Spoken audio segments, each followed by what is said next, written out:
Zonja dhe zotrinj, mirëmbrëma ndër të tjera në edicionin qendror të Lajme.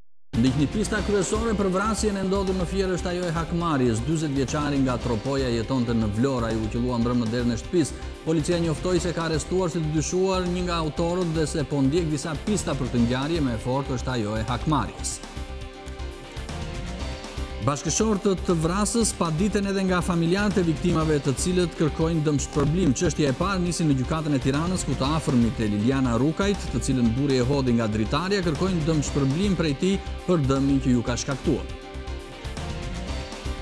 Njëri nga Tirana u dënua me 6 muaj burg i paditur nga babai i tij për të blerë drogë. Ai dhunonte prindrit dhe ju rëmbente atyre dhe pensionin. Babai të droguarit tregoi në gjykatë se kërcënoi me thik nga i biri që kërkonte t'i merrte prindërve invalid të ardhurat mujore prej 20.000 lekësh.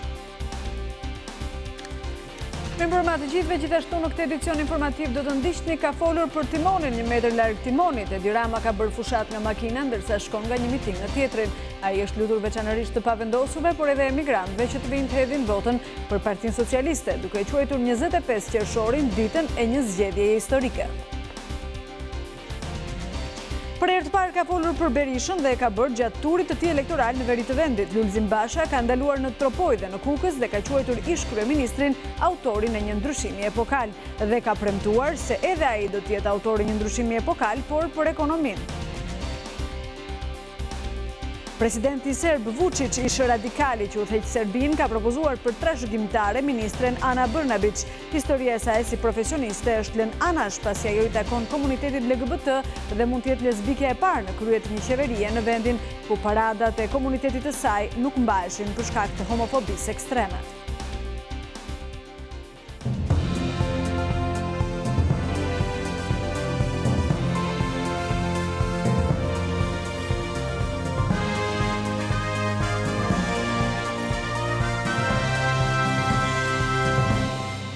Dy vëllezër i kanë shpëtuar për mrekulli ekzekutimi teksa punonin në punishten e tyre në lagjen Shënkoll të Elbasanit. Persona të pa identifikuar qelluan me armë zjarri në drejtim të tyre, ndërsa ekspertët e policisë gjetën shenja të plumbave jashtë dhe brenda godinës. Teksa kanë tentuar të shpëtojnë breshërisë së armës, vëllezërit të Beqiri, 60 dhe 49 vjeç, janë dëmtuar lehtë nga përplasja në punishten e tyre, por nuk kanë marrë dëmtime nga plumbat. Burime zyrtare të policisë Elbasanit bëjnë të ditur se po hetohet në disa pista ku kryesorja është ajo e hakmarrjes. Vëllezërve Beqiri vetëm një vit më parë ju vra një tjetër vëlla në një serial hakmarrjesh të ndodhur në Elbasan. Gentian dhe Sajmir Beqiri kërkuan strehim në Suedi menjëherë pas kësaj ngjarjeje, por kërkesa ju refuzua. Pista kryesore për vrasjen e ndodhur në Fier është ajo e hakmarrjes. 40 vjeçari nga Tropoja jetonte në Vlorë, ai u qellua mbrëm në derën e shtëpisë. Policia njoftoi se ka arrestuar si të dyshuar një nga autorët dhe se po ndjek disa pista për këtë ngjarje dhe më e forta është ajo e hakmarrjes. Fakti që 40 vjeçari nga Tropoja, Fation Sinani, ishte shpërngulur për të jetuar në qytetin e Vlorës, i ka shtyr hetuesit të dyshojnë se vrasja e tij mund të ketë lidhje me shkaqe hasmërie. Për këtë arsye, policia po heton mbi të kaluarën e viktimës, i cili u ekzekutua mbrëmjen e së martës në banesë në lagjen Pavarësia, në sy të bashkëshortes. Policia nuk ka mundur të marrë asnjë informacion as nga i ndaluari si i dyshuar si një nga autorët e vrasjes, Neritan Qevani, i cili nuk ka pranuar të flasë dhe ka mohuar për fshirjen. Policia ka sekuestruar edhe një automjet me targa gjermane me të cilin është larguar edhe autori i dytë, ndërsa në brendësitë e mjetit është gjetur edhe arma e krimit, një pistolet Beret. Në kushtet kur policia nuk ka një pistë konkrete, po hetohet edhe ndonjë konflikt i kohëve të fundit ku mund të jetë përfshirë viktima, i cili punonte në ndërtim dhe sipas informacioneve gjendej në kushte të vështira ekonomike. Por pak minuta pas vrasjes, një shpërthim i fuqishëm tronditi qytetin bregdetar. Një automjet Ford i parkuar pranë bashkisë u hodh në erë nga një sasi eksplozivi, por fatmirësisht nuk pati të lënduar. Pronari i mjetit Elton Ismala i rezulton me precedent penal dhe ngjarja dyshohet të ketë lidhje me të kaluarën e tij. Bashkëshortët vrasës paditen edhe nga familjarët e viktimave të cilat kërkojnë dëmshpërblim. Çështja e parë nisi në gjykatën e Tiranës, ku të afërmit e Liliana Rukajt, të cilën burri e hodhi nga dritarja, kërkojnë dëmshpërblim prej tij për dëmin që ju ka shkaktuar. Për herë të parë, të afërmit e një gruaje të vrarë nga bashkëshorti kërkojnë të dëmshpërblehen nga vrasësi për humbjen që ju ka shkaktuar atyre nga ky krim. Vëllai i ndjerës Liliana Rukaj u paraqit në gjykatën e krimeve të rënda, sipas një padije civile të depozituar nga avokatët e tij, dhe që i bashkangjitet procesit penal kundër të akuzuarit Ferdinand Rukaj. I vendosur të marrë drejtësi nga gjyqësori, Robert Zhesha nuk mundi ta shikojë dot përballë njeriu që i vrau të motrën, pasi ai mungoi në seancën e parë. Çfarë kërkoni me padinë tuaj? Kjo praktik po tentohet të hapet nga qendra për nisma ligjore falas, që përfaqëson gratë e dhunuara në gjykat. Më herët kjo qendër ka çelur në gjyqësor kazusin e dëmshpërblimit të viktimave të trafikut. Që në momentin që ne kemi paraqit padinë civile në procesin penal, ne kemi bërë një përllogaritje të dëmit që është shkaktuar 2 fëmijëve të mitur dhe trashëgimtarëve të ndjerës, por në fakt kjo është edhe në vlerësimin e gjykatës për të përcaktuar dhe ekspert për ta rivlerësuar këtë dëm. Sa është ky dëm i vlerësuar për ju? Dëmi që kemi vlerësuar ne me përafërsi është 5.930.000 lekë. Liliana Rukaj, të cilës gjykata e Fierit i kishte vendosur urdhër mbrojtjeje nga bashkëshorti, u hodh prej tij nga dritarja e apartamentit ku jetonin.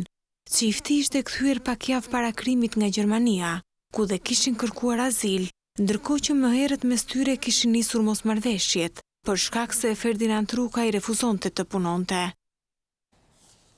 Njëri nga Tirana u dënua me 6 muaj burg i paditur nga babai i tij për të blerë droga, i dhunonte prindrit dhe ju rëbente atyre pensionin. Babai i të droguarit tregoi në gjykatë se kërcënoi me thik nga i biri që kërkonte t'i merrte prindërve invalid të ardhurat mujore prej 20.000 lekësh.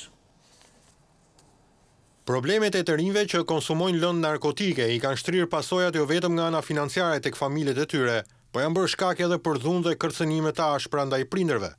Varësia ndaj drogës dhe pamundësia financiare për ta blerë ka shtyrë një të ri deri në pikën ku ka kërcënuar me thik të atin, që nuk pranonte t'i jepte lek. Megjithëse me prindër invalid dhe me të ardhurat mujore vetëm 20.000 lekë në muaj, i riu i ofendonte dhe i kërcënonte çdo ditë prindrit për t'i marrë lekët, derisa jati i friksuar nga veprimet dhe kërcënimet e denoncoi në polici. Dhe këto fjalë shoqëronte me veprime duke më drejtuar thikën. Në moment ndërrym bashkëshortja ime dhe nuk lejoj që të më godiste mua dhe unë dola me njëherë jashtë dhe lajmërova policin dhe ai largohet me vrap nga shtëpia. Unë kërkoj që çështja të ndiqet në rrugë ligjore pasi djali është shumë i dhunshëm dhe ndjehemi i friksuar. Me gjithë pendimin e treguar në sallën e gjyqit, gjykata vendosi ta shpall fajtor të riun duke e dënuar me 6 muaj burgim, pasi sipas gjykatës, vepra ka rrezikshmëri të lartë shoqërore dhe përhapje të gjerë në shoqëri.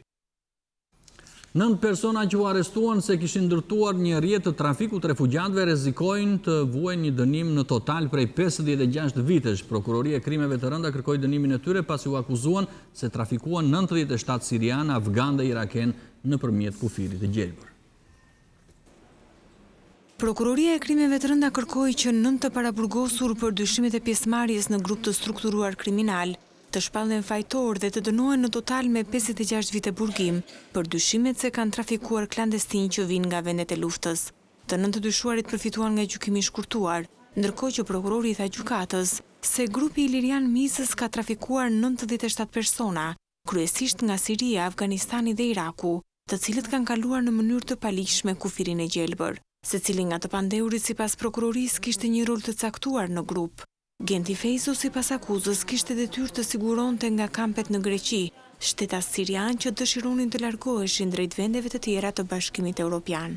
Ndërkohë në bazë të provave të administruara përfshi edhe përgjimet si dhe dëshmitë e disa shtetasve të huaj të kapur në Shqipëri, si transportues të klandestinëve dyshohen Julian Shaholli, Genci Yazxhi, si dhe Leonard Diacellari dhe Vasil Koburia.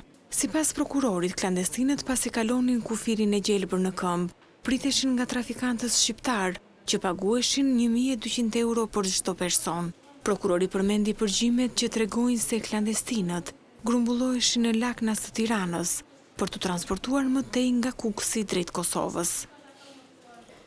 Organizata që kujdeset për refugjatët në Kombet e Bashkuara ka ndërtuar një kamp për pritjen e tyre në Gjirokastër. Kampi është me përmasa të vogla dhe do të shërbej për të kujdesur për refugjatët që kapen në Shqipëri.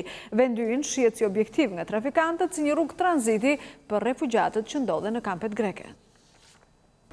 Organizata ndërkombëtare e migracionit ka ngritur në qytetin e Gjirokastrës një kamp pritës për emigrantët e huaj. I vendosur midis Gjirokastrës dhe liçenit të Virojit, kampi me 3 kontenjer ka një kapacitet pritës për 60 emigrantë të përkohshëm që mund të vinë nga kufiri me Greqinë. Nuk dihet se si do të funksionojë kjo qendër, nëse do të jetë mbyllur me administrim nga policia e shtetit apo do të jetë një qendër për pritjen e përkohshme të emigrantëve. Ky është një projekt i hershëm i IOM, kur fluksi i emigrantëve nga lindja e mesme drejt Evropës shënoi kulmin e vet, por ndalesa e tyre në Greqi duket se ka shtyr kohën e realizimit të kampit. Edhe pse ende nuk ka të dhëna zyrtare, mendohet që kampi të funksionojë si vend pritës afatshkurtër për klandestinët të huaj që hynë ilegalisht në territorin shqiptar. Ndonse fluksi i klandestinëve që vinë kryesisht nga Siria, Afganistani apo edhe vende të tjera të lindjes së mesme dhe Afrikës së Veriut ka shënuar rënje krahasuar me një vit më parë, sërish nuk kanë munguar raportimet e policisë për shkelje të paligjshme të territorit shqiptar. Në vitin 2016 janë regjistruar rreth 700 persona që kanë hyrë në mënyrë të paligjshme në territorin shqiptar, pjesa më e madhe të cilëve janë rikthyer sërish në shtetin grek. Sipas burimeve zyrtare, vetëm në 6 mujorin e parë të këtij viti kanë hyrë në territorin shqiptar rreth 150 emigrantë, një shifër kjo në rënje krahasuar me vitet e kaluara. Ky është Top Channel.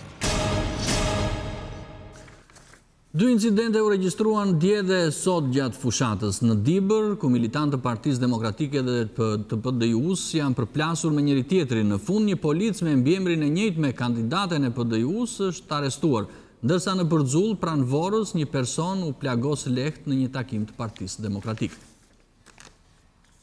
Një punonjës policie i portit të Durrësit u arrestua në Dibër pas përfshirjes në një incident mes simpatizantësh të partive politike. Policia bën të ditur se Demir Deda, 26 vjeç, u arrestua në Ushtelens për shpërdorim të autoritetit policor.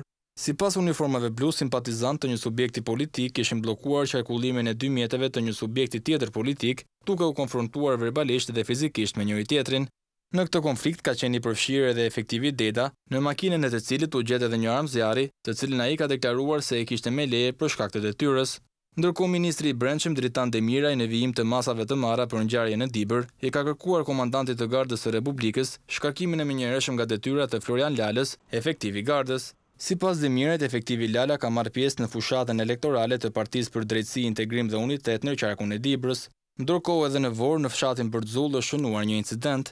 Në një takim elektoral të Partisë Demokratike në një zyrë ka ndodhur një konflikt që ka përfunduar me plagosjen me thik të një 40 vjeçari, i cili ndodhet në spital jashtë rrezikut për jetën. Në fushatën elektorale që po mbyllet nuk ka marrë pjesë asnjë i burgosur. Drejtori i ri i burgjeve thotë se gjatë periudhës së fushatës nuk është dhënë asnjë leje për të dënuarit, duke shuar kështu një traditë të vjetër kur fushata i gjente në rreshtat e parë pranë qendrave të votimit dhe të numërimit të dënuarit të famshëm të qelive. Ministri i Drejtësisë Gazmend Bardhi ka shkarkuar nga detyra drejtorin e burgut të Beratit, Arif Dervishi, si dhe drejtorin e burgut të Kavajës, Dorim Perja, me motivacionin e përdorimit të veprimtarisë së institucionit për qëllime politike, pjesëmarrjes së paligjshme në fushatë zgjedhore dhe keq menaxhimit të institucionit.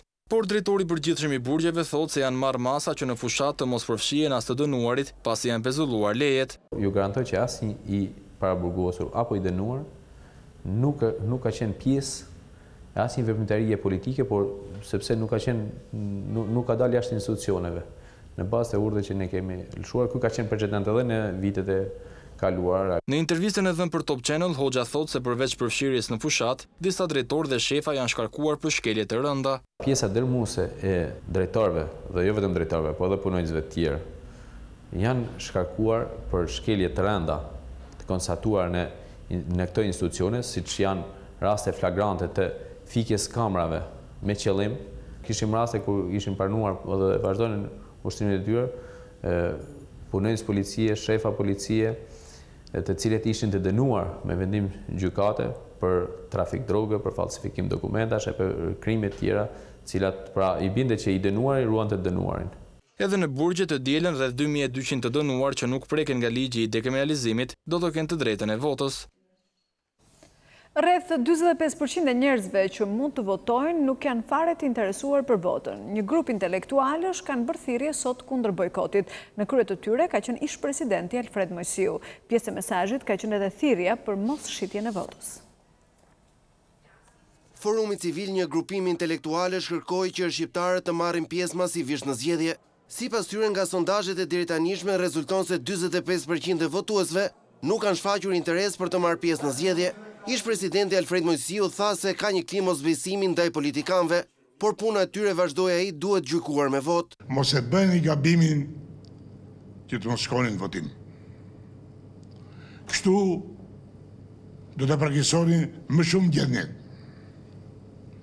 Kështu do t'i lëmë dorë më të lirë atyre që kanë menduar më shumë për vete se sa për popullin. Kështu do të ngarkojmë veten me i barë bëtërëndë, kundrejt të ardhmes për fëmijët, niprit dhe stërniprit tanë. Kurse koalicioni i vëzhguesve zgjedhor kërkoi nga forcat politike dhe kandidatët që të bëjnë transparencë mbi financimet e fushatës para ditës së zgjedhjeve. Në mungesë të një përballje idesh e vizionesh, ku kandidaturat parlamentare mbeten tërësisht në hijen e siglave të subjekteve politike, koalicioni i vëzhguesve vendor i bën thirrje dhe i kërkon të 18 subjekteve zgjedhore dhe kandidaturave të tyre që të kryejnë transparencën financiare.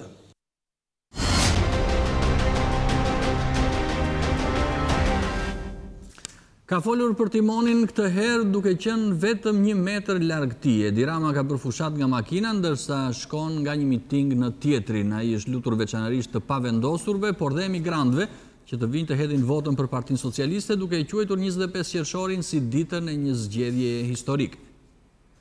Zgjedhje nga makina nga kryja për Durrës, ku po mendoja për gjithë ju që e keni ndarë mendjen të votoni.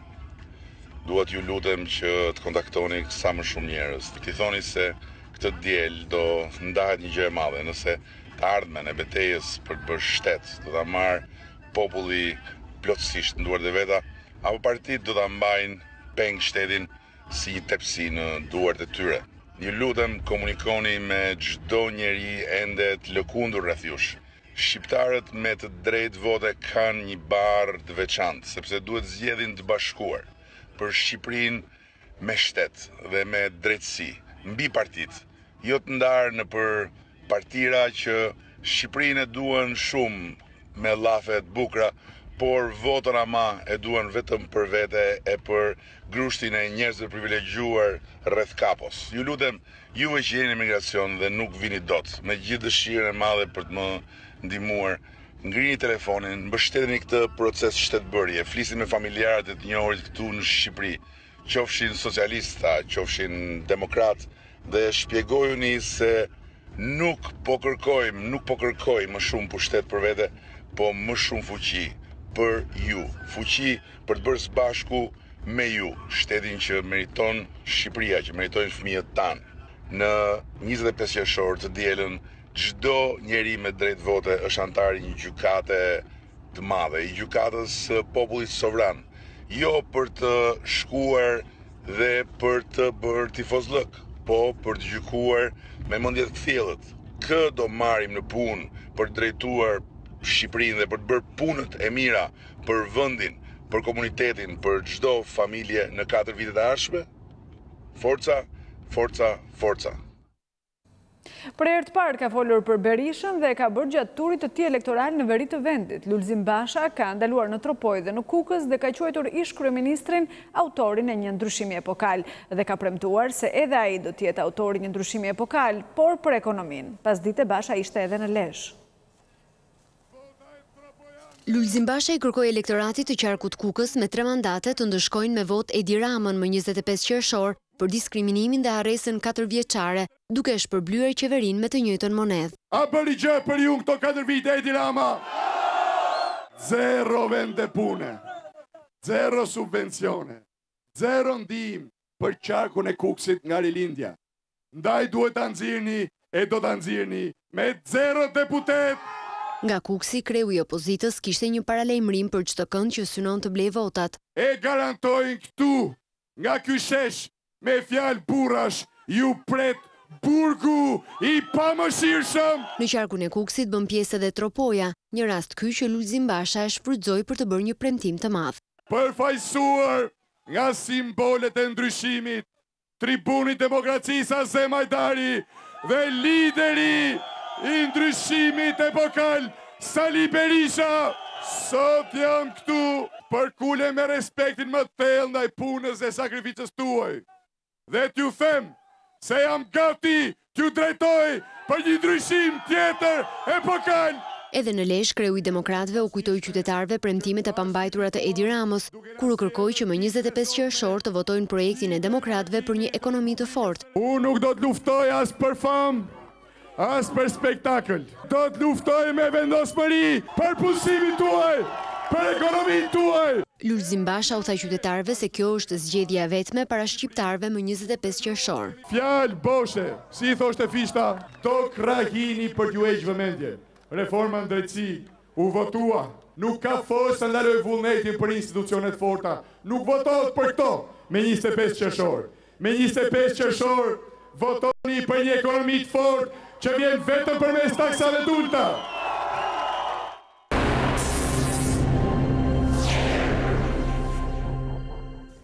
Bashkia e Tiranës hapi sot parkimin e dytë nëntoksor që ndodhet në zonën e bulevardit të ri. Në 21 qershor të 2 viteve më parë, Erion Velia erdhi në krye të Bashkisë së Tiranës dhe pikërisht 2 vite më pas, përuron një ndër projektet më të rëndësishme të kryeqytetit, siç është bulevardi i ri dhe parkingu i dytë nëntoksor. Është hera e parë që ne fillimisht ndërtojmë shtyllën kurrizore të bulevardit, pra të gjithë infrastrukturën nëntoksore dhe mbitoksore përpara se të vijojë zhvillimi. Ne tashmë jemi në një situatë ku po përgatisim të gjitha planet e detajuara vendore për një pjesë të madhe të zhvillimeve që do ndodhin në këtë zonë, një pjesë rezidenciale, por shumica komerciale të biznesit, ambiente zyrash, banka, hotele. Dhe sipas kryetarit të bashkisë, ky parking u vjen në ndihmë edhe punonjësve të institucioneve përreth. Parkingu i ri nëntoksor ka 328 vende parkimi, do të thotë që zgjidh të gjithë ngërçin e zonës së stacionit trenit. Tu ka shumë institucione shtetërore, është pranë hipotekave, është pranë burgut, është pranë disa gjykatave, është pranë një pjesë të institucioneve universitare, është pranë maternitetit. Pra, ka shumë institucione të cilat kanë nevojë që të kenë parkim, parkimi këtu është shumë afër. Madje për orët e zgjatura është më lirë të parkosh në parkingin nëntoksor se sa të parkosh në rrugë ku edhe makina është gjithë ditën në diell apo dhe elementet e sigurisë janë më të pakta. Ne vetëm kamera kemi 28 për 328 hapësira. Edhe në parkingun e dytë nëntoksor janë instaluar 8 poste për karikimin e makinave elektrike. Skandalet në kopshtet private ishin shkaku i hartimit të një ligji të ri që parashikon vendosjen e detyrimit për licencim për edukatorët. Gjithçka është gati dhe pritet votimi në kuvendin e ri pas së zgjedhjeve. Nëse Parlamenti i ardhshëm do të votojë pro projekt ligjit që propozon që profesioni i edukatores të jetë një nga 11 profesionet e rregulluara me ligj, edukatorët do të duhet të kenë licencë për të ushtruar profesionin. Pra, provimi i shtetit është një nga kriteret e reja që vjen si masë e shtuar për emërimet e reja të edukatorëve, sipas parimit të meritës, por edhe si një mënyrë për të kontrolluar sistemin e edukimit në vend. Kjo nisur edhe nga ngjarjet e dhunës në kopshte, qerdhe dhe shkolla. Në projekt ligj kërkohet gjithashtu që edukatorët, mësuesit dhe kujdestarët të bëjnë disa teste shtesë për të vlerësuar qëndrueshmërinë psikologjike dhe emocionale të tyre në raport me marrëdhëniet që krijojnë në punë. Vlerësim ky që sipas tij bëhet nga një psikiatër ose nga një komision multidisiplinor që përfshin infermier, psikolog dhe punonjës social. Bëhet fjalë për të njëjtin projekt ligj ku Ministria e Arsimit kërkon gjithashtu që profesioni rregulluar me ligj të jetë edhe ai i drejtorit të shkollës, që me ligjin e ri të arsimit të lartë, kusht është edhe certifikimi nga shkolla e drejtorëve. Në relacion kërkohet që licenca të jepet me afat 6 vjeçar me të drejtë rinovimi. Rusia po ndërmerr në Ballkan një qasje serioze dhe të linjës së ashpër. Fakt për këtë është emri dhe kompetencat e personit të caktuar nga presidenti rus. Gazeta Politico ka zbuluar se njeriu i besuar i Vladimir Putinit për rajonin do të jetë Nikolaj Petrushev, një oficer karriere i inteligjencës ruse që njihet për nacionalizmin e egër, linjën e ashpër dhe që mendon dhe vepron endesi në kohën e luftës së ftohtë. Nëse ajo çfarë shihet nuk gënjen, thot Politico, Vladimir Putin ka një njeri të ri të tij në Ballkan. Përfshirja e të besuarit të shefit të Kremlinit Nikolaj Patrushev, oficer karriere inteligjencës ruse dhe bashkëpunëtor i ngushtë i presidentit, tregon sipas revistës prestigjioze se Moska po ndërmerr në rajon një qasje të linjës së ashpër. Patrushev njihet për nacionalizmin e tij të egër, faktin që sheh kudo nga një komplot dhe eksperiencën tmerrsisht të gjerë të spionazhit. Ai është kreu i Këshillit Rus të Sigurisë dhe një portofol jo zyrtar për Ballkanin i vjen shumë për shtat trendit të momentit, edhe pse zyrtarisht barra e politikës së jashtme bie në shpatullat e Sergej Lavrovit, vendimarrja aktuale në Kremlin sipas Politikos orientohet për një rrethi të ngushtë oficerësh të inteligjencës dhe të mbrojtjes që kanë lidhje të afërta me Putin. Patrushev, sipas ekspertit të çështjeve të sigurisë Mark Galeoti, është padyshim një prej atyre njerëzve të cilët mendojnë se Rusia gjendet në mesin e një lufte ekzistenciale për mbijetesë. Për të, sipas Galeotit, kjo vazhdon të jetë një lloj lufte e ftohtë, ku çdo zbrapsje e perëndimit perceptohet si pozitive për Moskën. Në deklaratat e veta publike, Patrushev ka dalë me pretendimin se Washingtoni po orvatet ta coptojë shtetin rus, që të hap sipas tij aksesin ndaj burimeve të pasura të cilat amerikanët mendojnë se Rusia i kontrollon pa të drejtë. Në vazhdon e akuzave të përfshirjes së Rusisë në tentativën për gru shtetin në Malin e Zi, Patrushev u dërgua me urgjencë në Serbi për të takuar me zyrtar të lartë qeveritar dhe krerë të shërbimit sekret atje. Presidenti Vučić, ish radikali që udhëheq Serbinë, ka propozuar për trashëgimtare ministren Ana Brnabić. Historia e saj si profesioniste është lënë anash pasi ajo i takon komunitetit LGBT dhe mund të jetë lesbike e parë në krye të një qeverie në vendin ku paradat e komunitetit të saj nuk mbaheshin për shkak të homofobisë ekstreme. Kjo ka shkaktuar interesim për Serbinë, por edhe reagimet atyre që nuk mund ta pranojnë këtë fakt. Votimi i saj nga kuvendi ka mbledhur partitë e koalicionit për konsulta. Ndjekim Idro Seferin. Kështu organizoheshin paradat për të drejtat e gejve në Serbi. Skenat e dhunës dhe përgjakjes kanë qenë simbolike këtyre të drejtave. Ana Brnabić ka ndryshuar historinë e Serbisë të paktën për një gjë. Për homoseksualet flitet më hapur. Është iluzion të presim investime të huaja dhe kreditë mira e zhvillim ekonomik pa stabilitet rajonal, dhe kjo është e rëndësishme. 42 vjeçaria ka fituar edhe çmime nga komuniteti LGBT. Një partner politik i shefit të diplomacisë Ivica Dačić ka thënë se do një njeri familjar me fëmijë.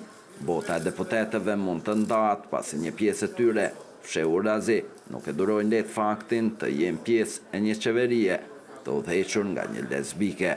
Vetë fakti që njerëzit do të shohin çdo ditë një homoseksual në një post kaq të lartë do të jap efekt. Pasi kjo temë përveç se në Beograd, në qytete të tjera është tabu.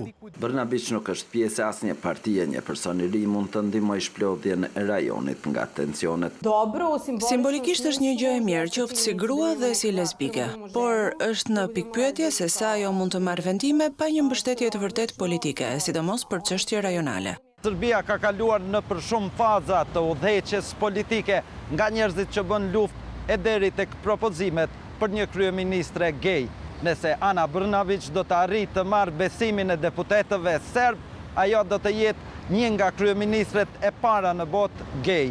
Idro Seferi, Top Channel, Beograd.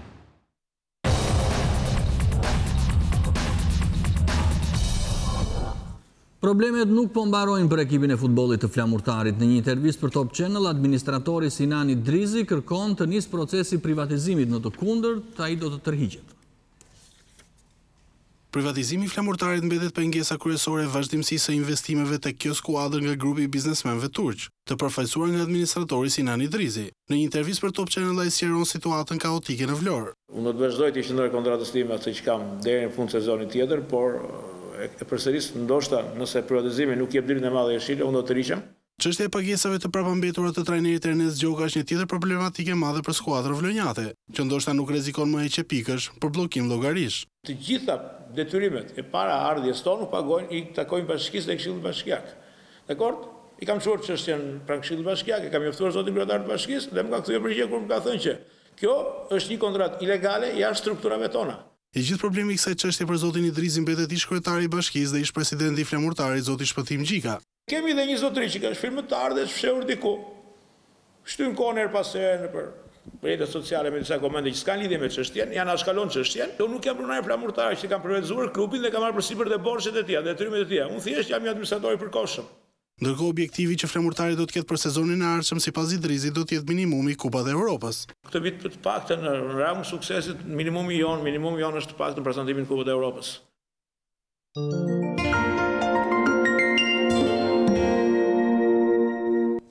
Në Tiranë është hapur një ekspozite cila tregon portrete njerëzore të ndërtuara me materiale minimaliste. Autori, piktori Viktor Ferraj, e ka quajtur këtë ekspozit Habitat.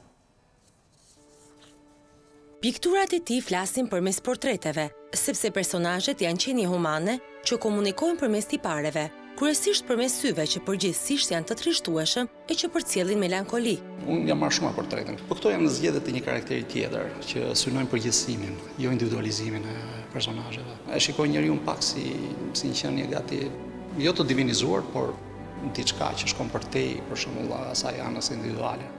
Syt shprehin gjendjen më autentike, gjendje shpirtërore, është dhe termometri i gjërave. Mund të jetë e qëllimshme, mund të jetë edhe normale që të jetë e tillë, kupton? Nuk është se ka një qëllim për ta bërë të trishtuar veprën apo jo.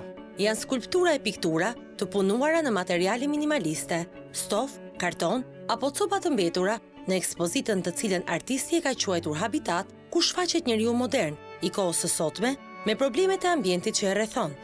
Tek njeriu çfarë është habitati? Në fakt kjo është gjë më interesante dhe më e pasqaruar, sepse gjithmonë ka një evolucion brenda kësaj ideje. Ndonjëherë habitati i një njeriu mund të jetë problem për habitatin e njeriu tjetër. A mund të jetojë njeriu edhe edhe me pak, apo mund të jetojë duke akumuluar vazhdimisht këto lloj elementesh. Kjo është dilema, kjo është dikotomia e njerëzit modern. Ky është themeli i saj. Personazhet e Habitatit të Viktor Ferraj do të qëndrojnë të ekspozuara deri në fund të muajit qershor.